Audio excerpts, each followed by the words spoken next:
at musika. Ito ang DWWD AFP Radio, Boses ng Kawal Pilipino.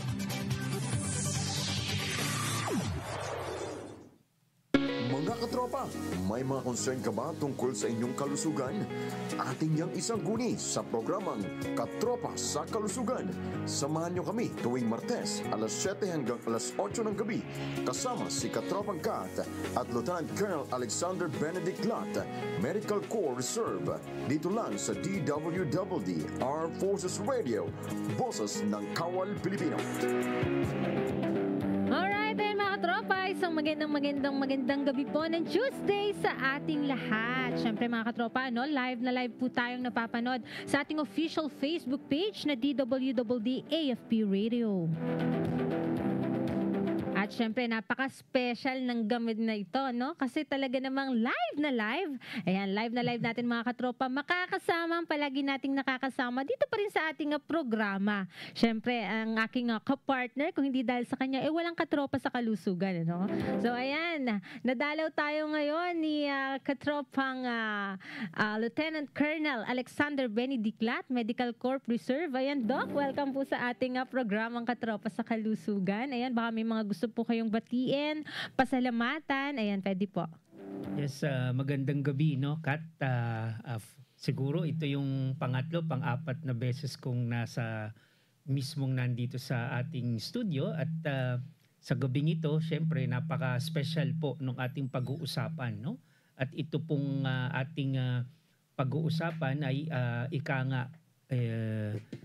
karaniwang mga pananakit, no, na nararamdaman ng ating mga senior citizen. Yan, alright. No? So ayan, sa mga senior citizen na nanonood sa atin live na live dito sa ating programa, no? Kung meron po kayong mga pwedeng itanong, madagdag sa ating pag-uusapan at patungkol nga sa dagdag kaalaman patungkol sa ating kalusugan, pwede po kayong mag-comment dyan sa ating comment box below, syempre, para po madirect natin ang tanong si Doc, ano? Syempre, importante pa rin dyan yung inyo pong mga comment and suggestions, syempre, dito sa ating programa. Pero syempre, bago tayo magpatuloy, gusto ko lang batiyan na isang magandang gabi ang Commander ng Civil Relations Service Armed Forces of the Philippines.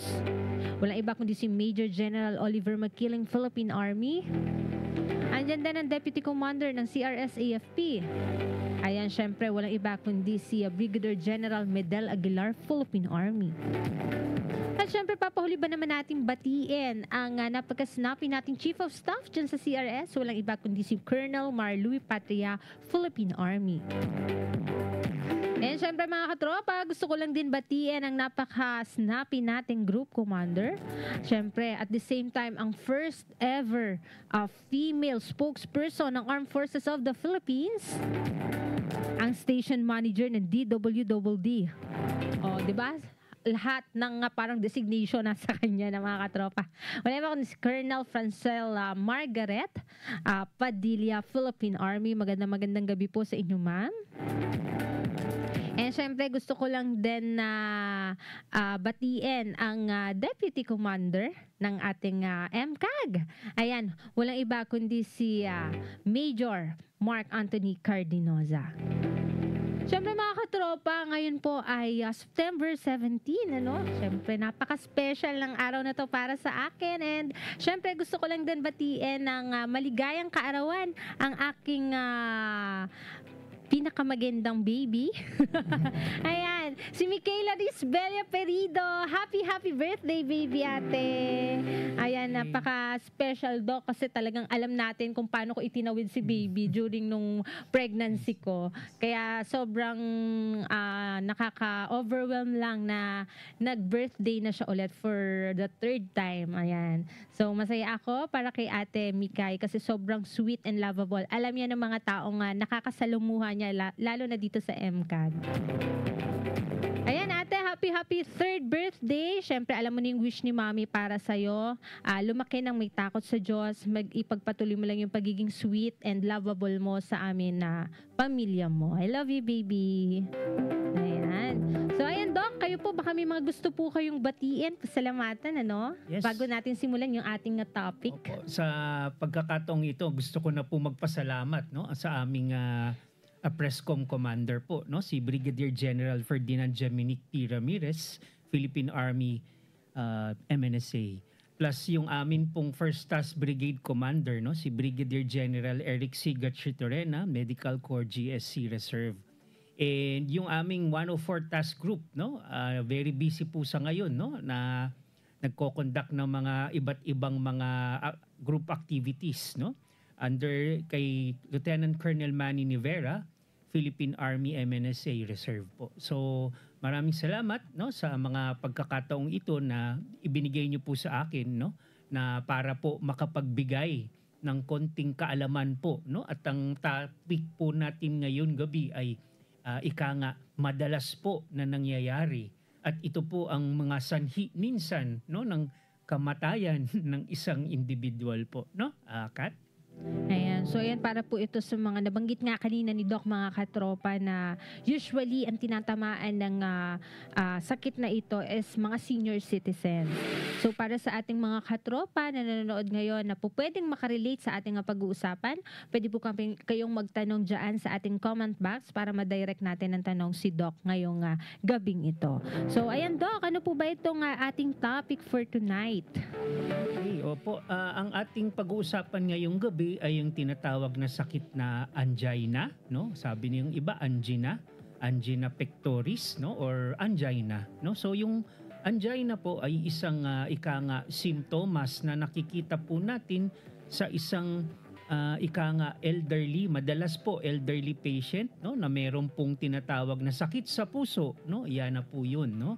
So ibig sabihin po nito, iisipin lang po natin na ang puso din natin habang tayo po ay nagkakaedad ay kinukulangan din po, no, ng tinatawag na oxygen, no? So meron po tayong parang sa economics, naalala niyo, no, yung demand and supply.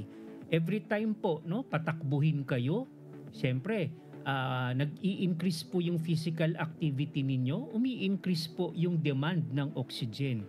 So si puso po ay biglang bibilis, no? Titibok po siya ng mabilis para po ika nga mabigyan po ng oxygen si puso, no, yung katawan natin, no. Ang nangyayari po dahil po makikipot na po yung mga blood vessels o ugat doon po sa puso, no. Every time po nag-i-increase yung tinatawag nating physical activity, ito po ay ika nga kinukulangan, no.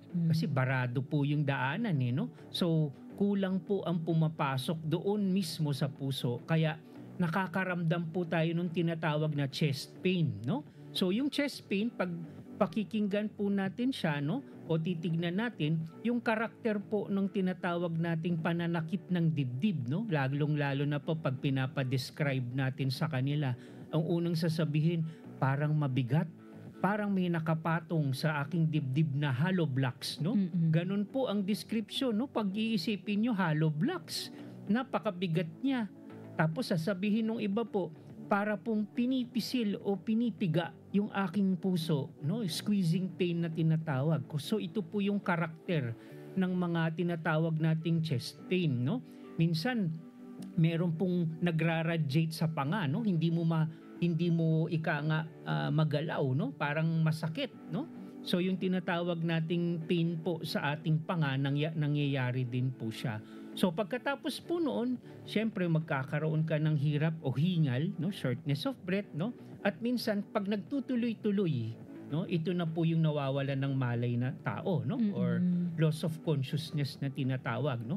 But fortunately, ang kadalasan naman po na ika nga nangyayari ay nakaka-recover. So pinagpapahinga natin sila, no? O pahinga ka muna diyan, no? Minsan pinapaypayan natin, oras na bumagal na po yung tibok ng puso, no? Hindi ka na ika nga ini-increase yung physical activity, nakaka-rest na, bumabawi na siya, nawawala o nababawasan na tuluyan po yung pananakit ng dibdib, no? So nakaka-recover. Ito po yung tinatawag naming stable angina, no, or stable angina. So ano meron ba, kung may stable angina, meron bang unstable? Opo, yun, ito po yung mga kahit na anong gawin po, no, ito po yung dapat itakbo na sa ospital, kasi chances are pag ito po ay magpapatuloy-tuloy, ito na po yung mga nakikita nyong sini-CPR, no, kasi nawawala na po ng malay ng tao, Tapos nakikita niyo hirap ng huminga, no? At ito po yung mga nadadala sa emergency room at linalagyan ng mga tubo sa bibig, no? At binabag po yan, no? Pansamantala hanggang makarecover, no? Yes. So ito po yung tinatawag na unstable angina na tinatawag. At meron naman din po yung hindi related po sa oxygen ng puso, no? Yung Prince metal. Kaya lang po hindi naman po ito common sa atin, but ganun din po siya, no?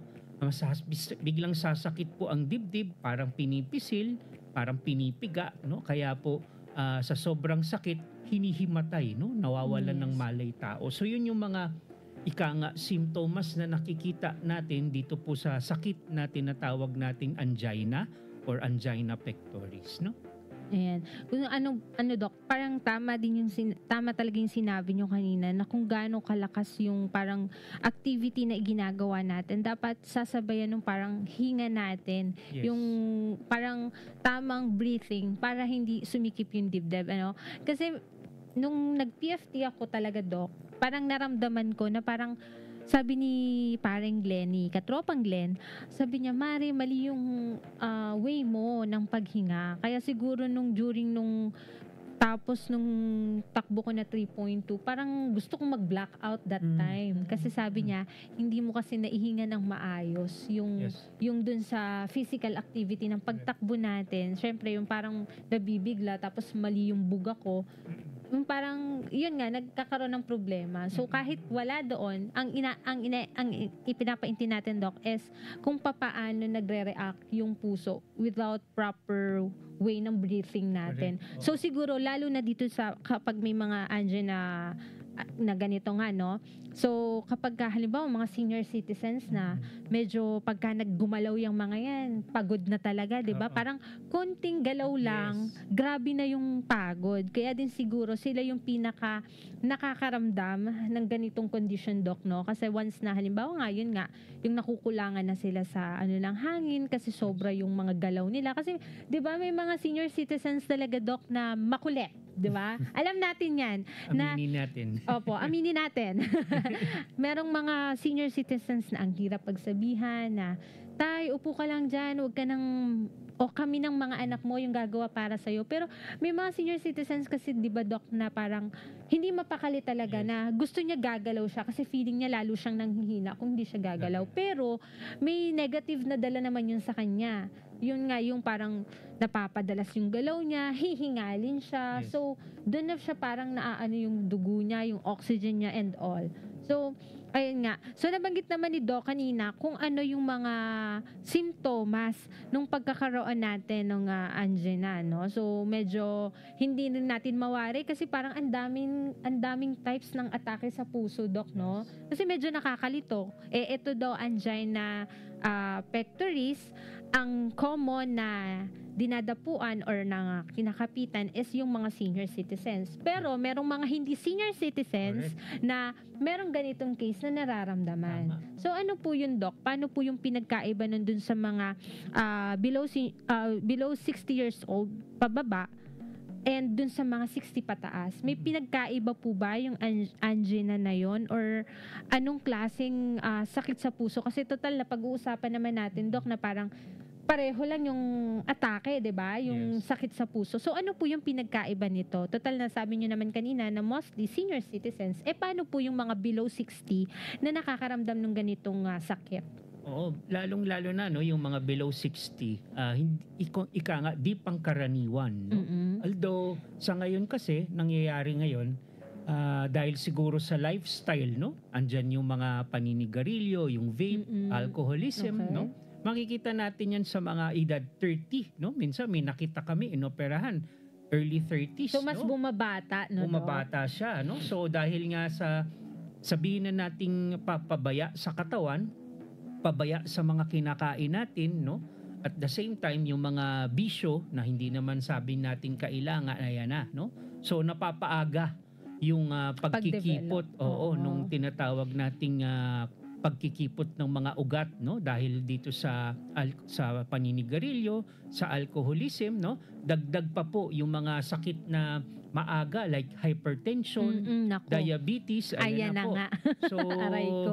ayan na po yung maaga, no? So, hindi natin pwedeng sabihin na eksklusibo ito sa senior citizen, no? Yes. Nangyayari din po ito sa mga ating mga katropa na ika nga 30s, 40s, no? Kaya po importante pa rin po yung mga lifestyle modification, no? Nabanggit nga ni Kat kanina, no? Halos nag-blackout, no? Ibig sabihin po nun talagang nawala na po yung oxygen kahit dun sa brain natin, apektuhan na po. Kung yun po ay magtutuloy, syempre, kung wala pong oxygen si brain, alam nyo na po yung kasunod nun, no? Hindi po pwedeng mawala ng oxygen si brain. Hindi katulad ng ibang parte ng katawan natin na pwede malipasan ng o mabawasan ng oxygen or ika nga ma-revive natin yung puso. Minsan na nag-a-arrest yan but nare-revive. But yung brain po natin, oras po na nawalan po ng oxygen yan, delikado po. Ito po yung nakikita ninyo na naka-ventilator ilang araw, no? Lalong-lalo na kung mga bata po, no? Malalakas pa po yung katawan but the brain is dead already, no? Yes. So, nga mapoprolong, no? Minsan 2 days, 3 days, 4 days sa ICU, no? Minsan kakausapin na ng mga ibang workers, no? Health workers, no? Syempre yung prognosis hindi maganda. Ibig sabihin anytime yan pwedeng bumigay, kaya lang po hindi bumibigay dahil bata. So yun po siya, no? Yun po yung mga nangyayari kung ito pong andyan na ay pababayaan po natin.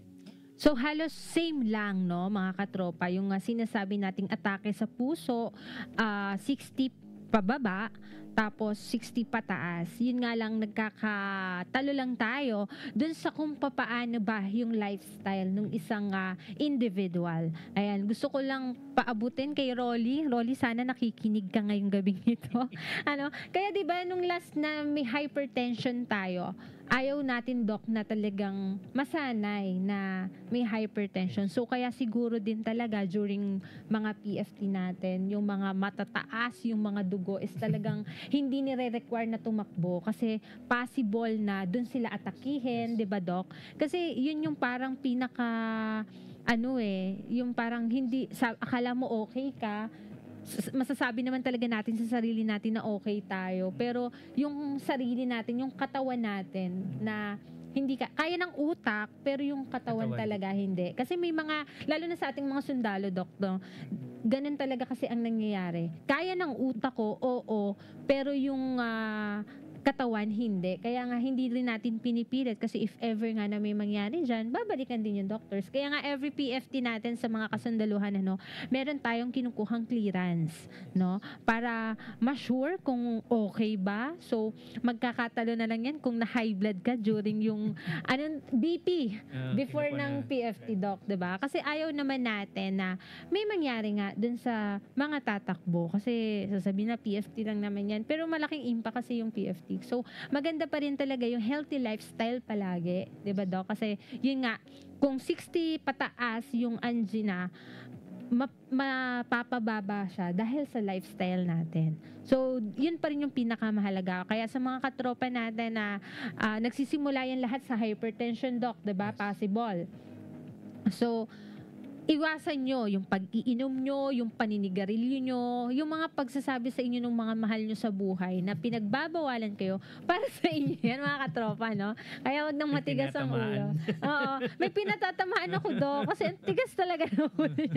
Joke lang. Pero kidding aside, totoo yon. Wag na nating hintaying mahuli ang lahat kasi katulad nga nung sinabi kanina, Doc, hindi pa nga tayo nag-i-start, sabi niya talaga, nakakamatay na sakit, diba? Yes. Kasi parang sa lahat ng sakit, ito yung pinaka-traidor yung hindi natin alam kung kailan siya aatake sa'yo, diba?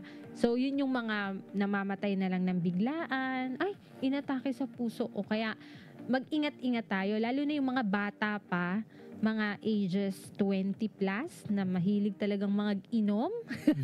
May diin.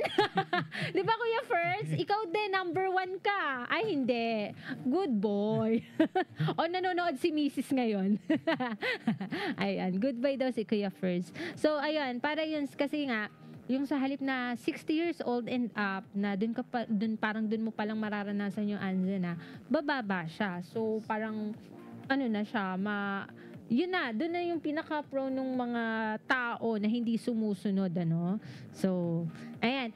So, nabanggit na nga ni Doc yung mga sintomas, and yun nga, yun sa mga age naman, pwedeng hindi 60, depende sa lifestyle. Okay. So, Doc, dito po ba sa pagkakaroon ng angina, meron ba tayong mga pagkain na dapat iwasan o dapat na sunding na pagkain at dapat mga iwasan? Oo, itong mga pagkain na siguro laging naririndi na yung tenga ninyo. No?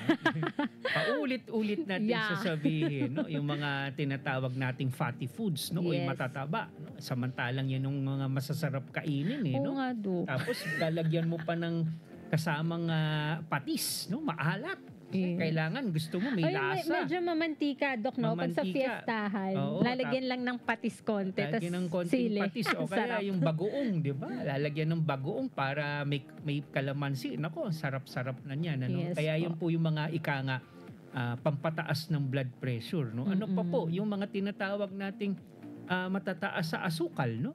Minsan, linilimit natin yung takal ng kanin. Samantalang yan yung kinakailangan natin, carbohydrates. No? Pag kayo po ay nandoon na sa level, no, ng borderline diabetic, no, o diabetes, meron ka na o papunta ka na doon, siguro mas mainam ng bawas-bawasan mo na yung kanin o yung takal ng kanin mo, no, para hindi tayo mapapunta ng maaga doon sa diabetes. No? So, lalo na siguro, Doc, kung alam nila na, 'di ba, parang namamana kasi yung diabetes. So ako, ayan, may lahi kasi kami ng diabetes, Doc, and medyo napaparami din talaga yung kain ko. Pero ngayon, Doc, pinapractice ko na sobrang, kung kaya kong lilimitahan yung kain. Kasi usually daw talagang sa carbohydrates, hindi naman daw sa tamis yan.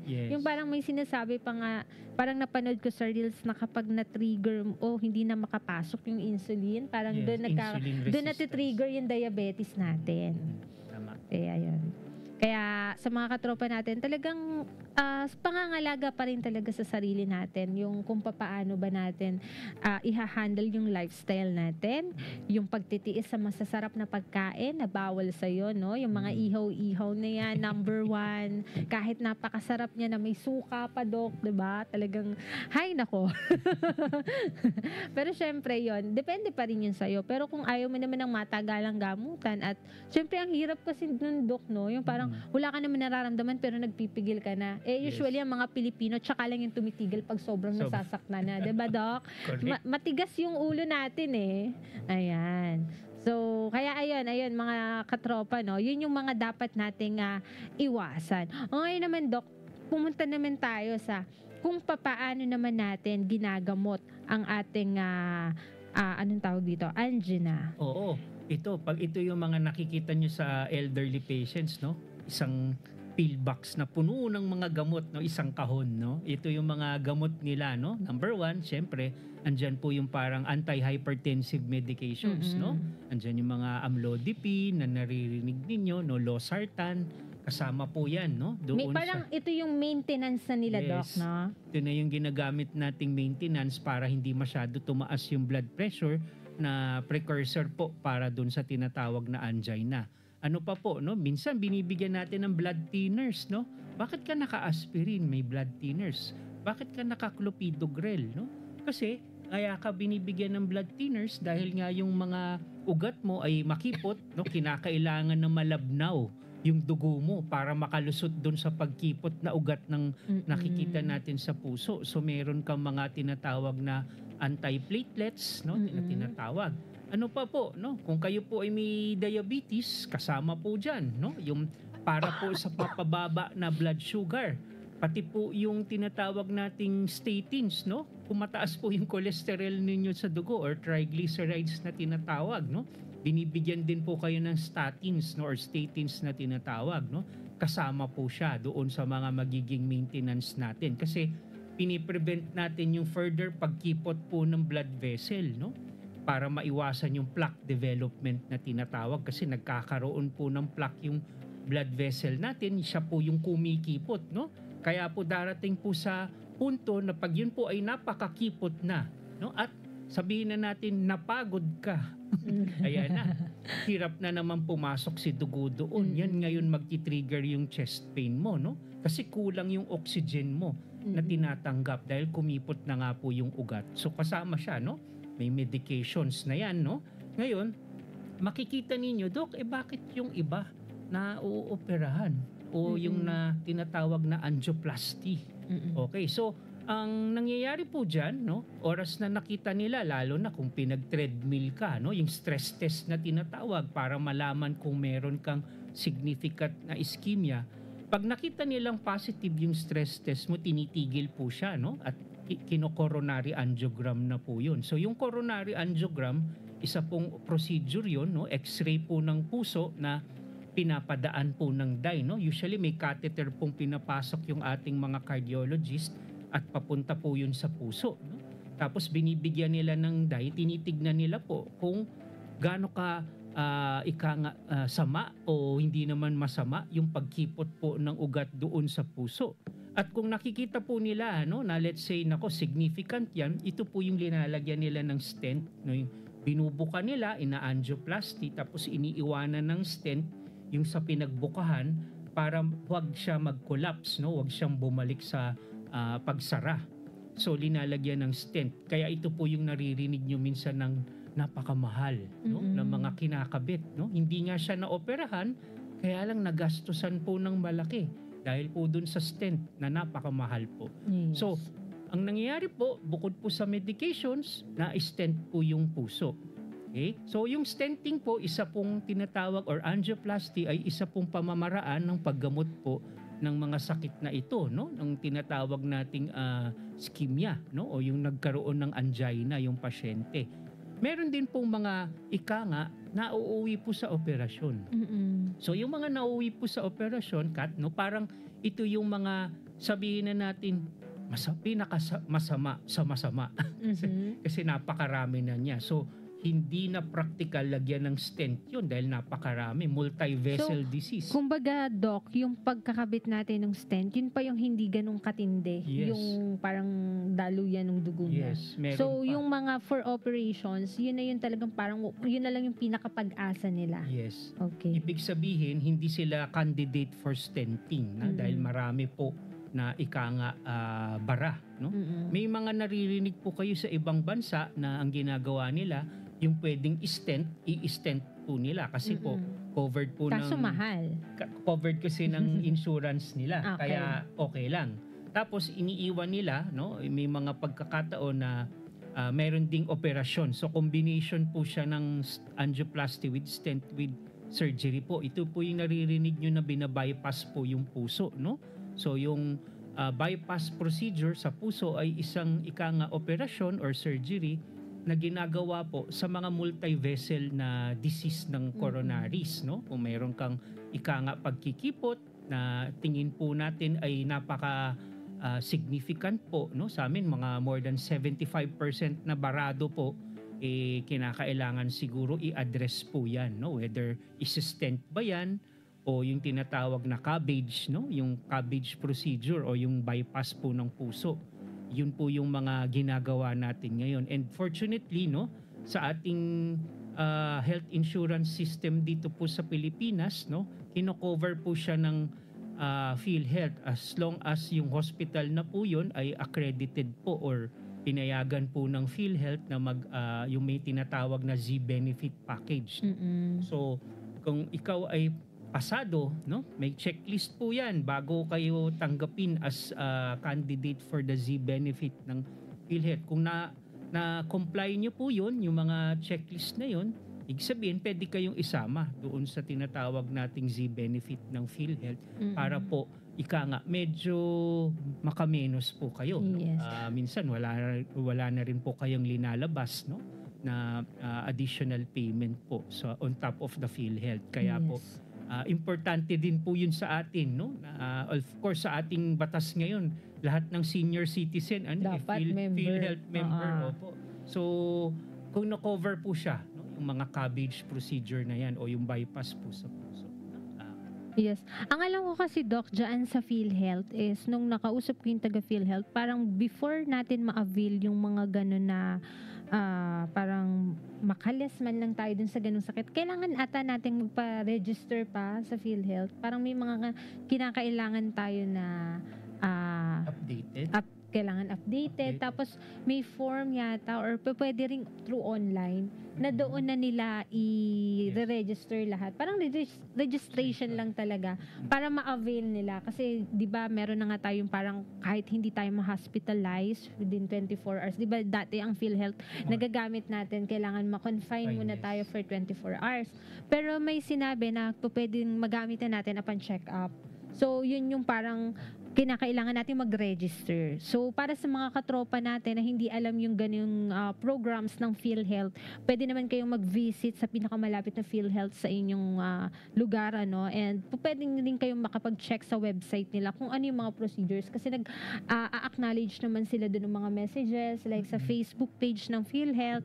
Ayan, may mga sasagot naman and saka sa mga customer service. Sinabi naman yun during the interview. Ano. So, Doc, na banggit lang natin yung mga operations na may mga atake sa puso. Ano. Meron din bang mga inaatake sa puso na parang upon gamutan or medication nila, nilalagyan ng battery yung heart?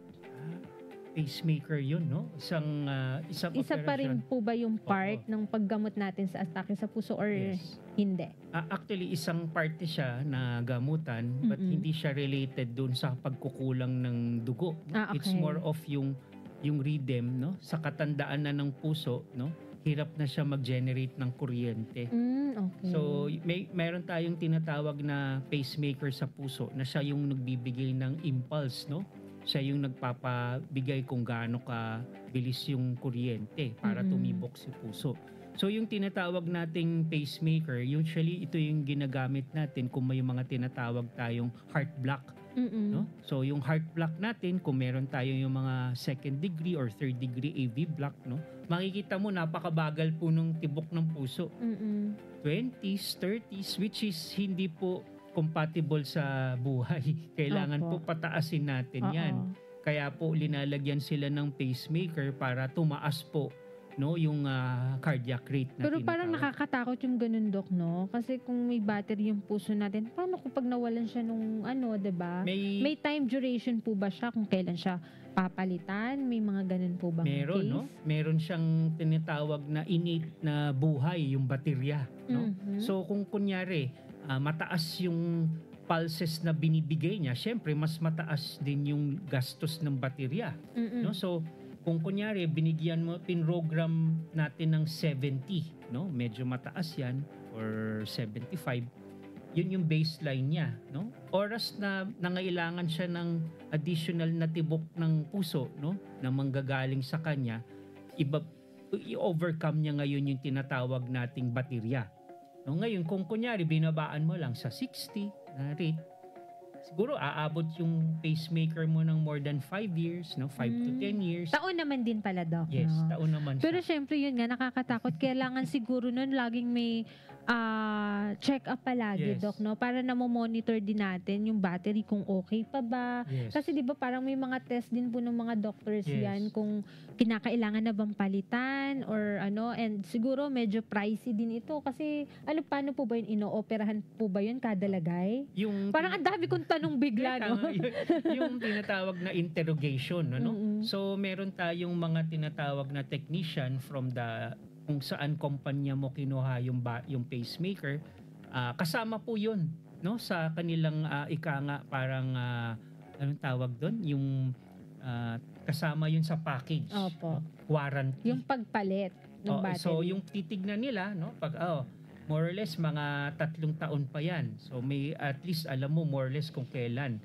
Pagpapalitan siya actually, pwedeng dun lang sa mismong battery. No? I-detach lang yung battery, yung pinaka-battery. Sa loob yun, Doc, sa loob. Sa labas, dito sa So dito lang siya. ilalim ng balat. Na-connected sa... Yes, papusok sa puso. Meron siyang parang probe. No? Nakakatakot. So aalisin siya, bubuksan siya, aalisin yung pinaka-pulse generator or yung battery. Meron po yung dalawang nakakatutok na kable, aalisin po siya. Ipapalit po yung bago at i-implant po ulit doon. Usually ganun po yung ginagawa. Kung kinakailangan po siyang ilipat doon po sa kabila, pwedeng ilagay, no, sa kabilang side, sa kaliwa. Kung una kanan, pwede po sa kaliwa. Lalong-lalo na po kung hindi na po maganda yung pagkatutok po ng tinatawag naming probe doon sa loob ng puso. So Kaya- ano yun? Kailangang operahan every magpapalit ng battery. Yes. So parang ang hirap naman sa patient ng ganun. Ano lang yun, pwedeng minor lang actually siya kasi okay. doon lang papasok doon sa dati mong hiniwaan no? But after the procedure, imo-monitor ng ng tinatawag nating mga electrophysiologist, yung mga doktor nating cardiologist, tinitignan po nila no habang kalalagay lang no? Kung kamusta, nagloloko ba o may nakikita ba silang di pangkaraniwan na kailangan mo nang i-adjust o palitan ulit yung pinakakabitan po. So lahat po yan ay ginagawa po no para maiwasan po natin yung mga tinatawag nating pag-arrest po ng puso. Yes. Doc, maitanong ko lang din kanina, di ba? Ang dami mong mga meds na sinabi, yung for maintenance, andyan yung aspirin, losartan, and everything. Ano po ba yan, Doc? Kailangan po ba sabay-sabay nilang iniinom yan? Or depende lang sa doktor kung ano yung ibibigay niyang maintenance doon sa... Kasi parang ang dami mong binanggit na... Or depende yun doon sa situation ng patient. Actually, marami talaga siya, no? And depende din sa situation ng pasyente. So, ating cardiologist, usually yan, meron siyang bibigay na mga oras no? Para ma-maximize mo yung effect ng gamot. But hindi naman pwedeng sabihin na wag natin iinumin. Kailangan pa rin natin inumin. Kaya nga minsan nakikita mo nagsasabay-sabay siya. No? But kung mangyari man po yun, hindi naman po ito ikasasama po ng pasyente. Alright. So, ayan mga katropa, no, napakaganda and napaka-exciting naging topic natin ngayong gabing ito. And syempre, alam ko, marami rin tayong natutunan, no? So, yun nga, nalaman natin na hindi lang pala pang 60s. Although, alam natin na pang 60s talaga tong mga atake sa puso. Pero, mas bumababa siya. Depende pa rin sa lifestyle ng ating, pang araw-araw na ginagawa sa buhay. Kung palainom ka, pala sigarilyo ka, dyan mas natitrigger. And kanina nabanggit natin yung PhilHealth, yung sinabi ko, sabi ni Kuya Ferds, yun yata yung i-consulta package. Tama? Yes, Okay. correct, So, correct. yun yung kinakailangan nating i-register kasi alam naman natin talagang matitigas tayong mga Pilipino, no? Tamad tayong magpa-check up, sasabihin natin, ibibili ko na lang ng ulam yan kaysa magpa-check up ako kasi magkano nga ba naman yung isang check up, Doc, no? So, ayan mga katropa, pinadali na ni PhilHealth ang buhay natin, kasi nga dahil isinabatas na nila na dapat tayong mga Pilipino ay individual na magkaroon ng PhilHealth, talagang inaano na nila yan, no? Parang pinoperson na nila kasi yun nga, nakita rin nila na siguro ang dami ding hirap talaga na Kahit yung estudyante natin, no, rini-require sila lalo na pagpasok ng college, no, hinahanapan sila ng PhilHealth kasi kailangan po yan or requirement. Okay.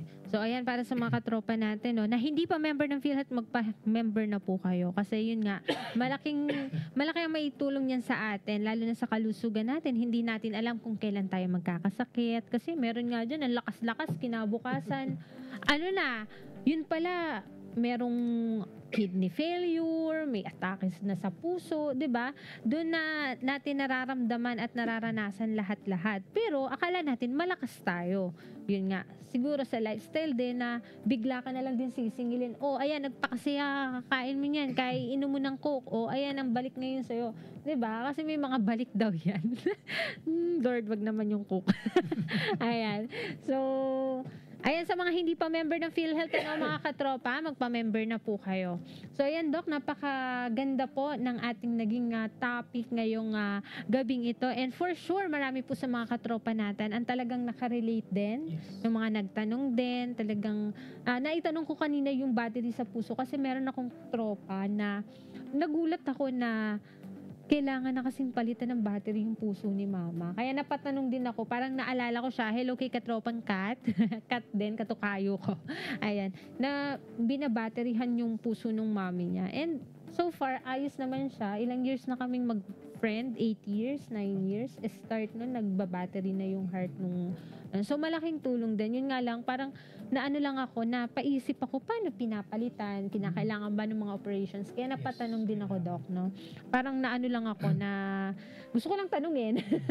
Kasi nga naisip ko siya. So para alam lang din natin yung case, kasi hindi natin alam kung kailan mangyayari sa atin yung mga ganyang bagay. Kaya palagi pa rin nating sinasabi sa mga katropa natin na prevention is better than cure, mga katropa, no? Napakahirap magkasakit sa panahon ngayon. Tapos, hindi natin, ang daming nakikita natin na talagang nagre-reklamo din sa Facebook na hindi naman gano'n na accommodate ng mga hospitals natin. Sa dami na rin talaga ng mga pasyenteng nagkakasakit. And wala namang may gusto nun. Wala rin siguro yung mga doctors natin is parang sobrang dami lang din talaga ng mga kinu-cover up nila doon na para magamot nila. Kasi lalo na sa mga public hospitals, Doc, no?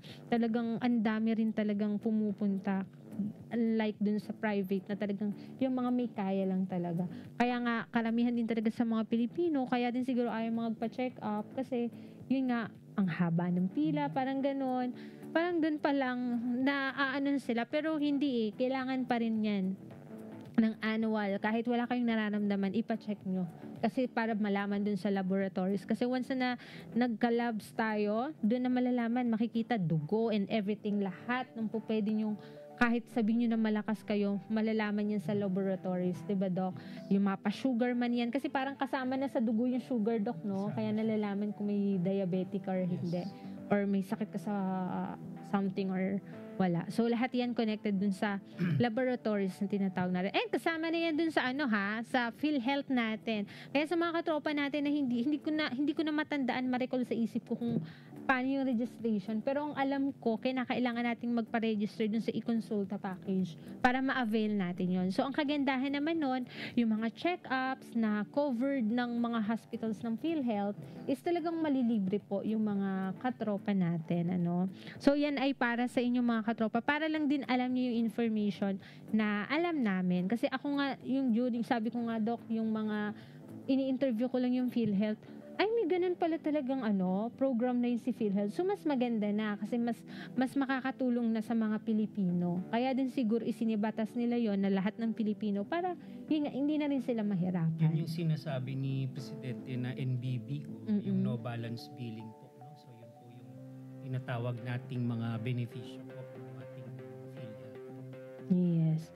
So, ayan mga katropa, syempre gusto rin nating magpasalamat sa lahat ng umantabay ng ating programa at sa palagi umaantabay ng ating programa every Tuesday night. Talagang inaabangan ang katropa sa kalusugan. Syempre gusto ko lang din batiin ang palagi nating nakakasama, katropang CJ Gacelio and katropang Meng Formales na talagang laging umuokray kahit sa GC. Minsan hindi ko na binabasa do kasi natatawa na lang ako dun sa mga comments nila, no?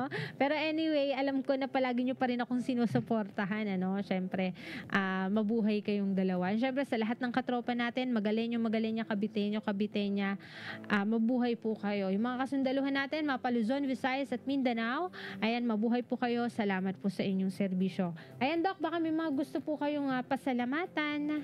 At ngayong gabi po, maraming salamat po at sana po meron po tayong mga natutunan, no? At the same time, kung kayo po ay may nararamdaman na nabanggit natin, no? Wala pong masama na kumonsulta na po kayo kasi mas mainam po na malaman natin agad-agad, no? Para maagapan po natin yung mga sakit na pwede nating maiwasan, no? O kung meron man, ay maiwasan natin yung komplikasyon. Oo. Ayan. So, ayan, maraming salamat, Doc, syempre, sa presence nyo po ngayong gabing ito. And, ayan, nagkaroon kasi tayo ng, ng parang recognition sa mga commitment ng mga broadcasters natin. And, during that time is napaka-busy nyo po, Doc. Actually, 2 certificate na itong mga katropa na ipo na dito sa office. Pero, syempre, gusto pa rin nating ipa-receive ng, sa kanya, no, ng, parang personal. Okay. So, Certificate of Appreciation is given to Lieutenant Colonel Alexander Bilat, Medical Corps Reserve, Katropa sa Kalusugan, in grateful recognition of your invaluable dedication, exceptional broadcasting service, and unwavering commitment in delivering timely and relevant information to the public through DWWD AFP Radio. Your professionalism and continued support significantly contribute to the mission of the Armed Forces of the Philippines in promoting transparency, public awareness, and nation building. Given this, actually 25th of July 2025, pero given this, ayan, September 11, 2025, at ayan, dito po sa DWWD AFP Radio. Signed, Colonel Francel Margaret Padilla, GSC, SCPA Station Manager / Group Commander. Ayan. Congratulations, Doc. Ayan, syempre, gusto kong pasalamatan si Doc kasi syempre kahit alam natin na sobrang busy na pagiging doktor niya, pero talagang itinatawid niya yung katropa sa kalusugan every Tuesday. Ayan, Doc, hawakan niyo po. Ayan, napaka-busy, talagang pinili pang maging... Kaya doon ako humahanga sa mga professionals talaga natin, pero pinipili pa rin na yung sideline na laang kawal, no? Pero wala naman silang mga incentives na nakukuha, pero mas pinipili nila. Ayan, katulad ni Doc na laang kawal siya, so nagbo-broadcast pa siya dito sa AFP Radio, may mga medical missions pa siyang ginagawa, ay kinikilabutan ako. Ayan, syempre Doc, bagamat napakataas na ng yung parang pagiging professional mo, talagang doktor ka na, pero sinasideline mo pa rin si AFP para sa service mo. Mabuhay ka, Doc Lal. Ayan. So, ayan, Doc, baka yung gusto ko pong pasalamatan, batiin. Okay ka na, Doc. So, ayan mga katropa, maraming salamat po sa lahat ng sumuporta ngayong gabing ito. Abangan nyo po kami sa susunod pa rin na Tuesday, alas 7 hanggang alas 8 pa rin po ng gabi. Muli po ako po inyong katropang Kat. At ako po si Doc Benedict Lat. At ito po ang programang Katropa sa Kalusugan. Mga katropa, may mga concern ka ba tungkol sa inyong kalusugan? Ating niyang isang guni sa programang Katropa sa Kalusugan. Samahan niyo kami tuwing Martes, alas 7 hanggang alas 8 ng gabi, kasama si Katropang Kat at Lieutenant Colonel Alexander Benedict Lat, Medical Corps Reserve, dito lang sa DWWD Armed Forces Radio, Boses ng Kawal Pilipino. Kayo ay nakatutok sa DWWD AFP Radio. Kami po ay kasapi ng KBP, Kapisanan ng mga Broadcaster ng Pilipinas.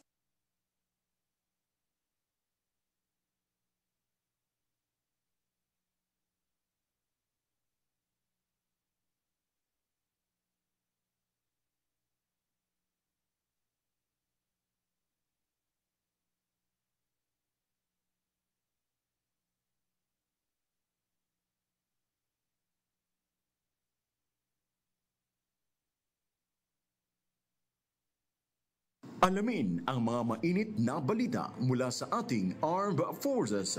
Tumutok sa 1134 kHz AM sa inyong mga radyo. At manood online. I-like at i-share ang AFP Radio DWWD Facebook page. Ito ang DWWD Armed Forces Radio, ang boses ng Kawal Pilipino. Mga katropa, alam mo ba na ang DWWD